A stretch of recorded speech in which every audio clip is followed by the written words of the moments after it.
Janeno mar 28 e bura matudo gavana machon ma Migori Oimore jating ndai mare Michael Oyamo kod Kaspar Obiro gi nek mar nyadendi moro miluongo ni Sharon Otieno nochopo e doho kawuono mar chiwo neno mare.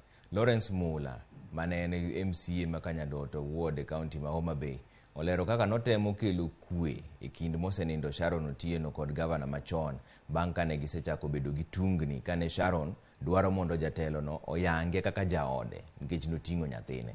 Lydia Okeyo nigi ler mar wachni.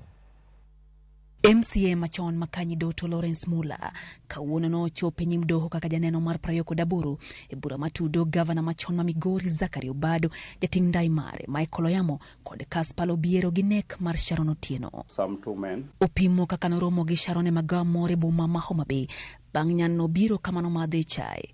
Oyangore kaeto kwaye ni otude gi jafwambo moro nikech ne entiere kod wach mane odwaro pimone kano otude gi jafwambo Barak Oduor. I told him there is somebody who would need his assistant.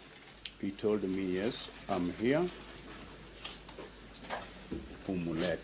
I took the lady to the journalist. Negiloso romo gi Barak kod Sharon kamane Nyano oleroe kaka nong'iyo gavana machonno kowacho ni bang' bedo kod ich nojwang'e makato omenda mathieth ne ok onyal yudo. Kuom mano ne en kod dwaro mar golo wach ni ok elela ponono ni ne ok odwar konye. She just told me how he met the governor, how they became friends, and later governor dumped her. She cannot even go to the clinic because she doesn't have money. She now wanted to go public through the media if that's what can make the governor to assist her. Negitudore gi gavana machonno kendo chano romo e dalane mantiere kaunti ma Migori. Lalruok mano time romono notieko ni nyaka los wachno kapok nodonjo e it oganda. The journalist told the governor, the lady approached him, and the lady had given him all the messages, correspondence messages they have been changing, voice calls and the ordinary messages. Mula wacho ni Sharon ne kod dwaro bura mane miyo gibedo kod gwenyruok gi jatelono. Kabene no bugo golo wachno ne jofwambo ponono ne gavana machonno no rem chopo dwache. Owacho ni Sharon ne dwaro mondo gavana machonno oyange lela kaka jaode kaluwore ne en kod ich mar nyathine kendo mondo miyo kete ngima malo. Sharon bende ne dwaro ni ong'iew ne ot manengone ni kind $20 kod 25. Odno nodwaro ni obedie boma Kisumu kata Nairobi kabene nodwaro mondo dwe ka dwe omiyo omenda maromo shillings $5 million madwache mapile kapile kendo mondo nyiew ne nyamburko monyalo ringogo. Mula wacho ni obado no winjo kadwaro go ni malo miyo no golo paro mar ng'iewo lowo kendo gero ne ot manengone ni kind shillings $3 million kod $4 million.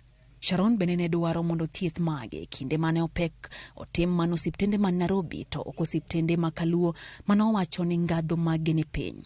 Bende no dwaro ni wuodhe ne duto nyaka bed mane yor ndege kaka jaod gavana.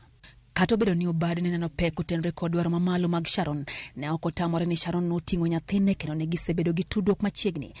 Noweyo wach e lwet Mula mondo miyo wuo gi Sharon kendo kel winjruok e kindgi.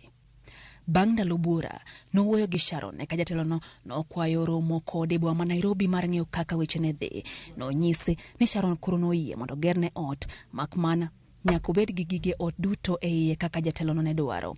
Ot manengone ni kind shillings $3 million kod $4 million. Bang'e Sharon noyie mondo mi wachno kik chope ute fwambo, wach mane jatelono ne morgo.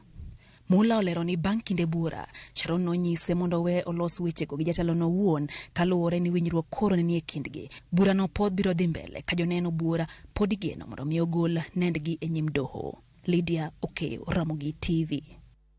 Kwa kanyo ni riwruok mar jopuonj mar Kupet dwaro ni duol mandiko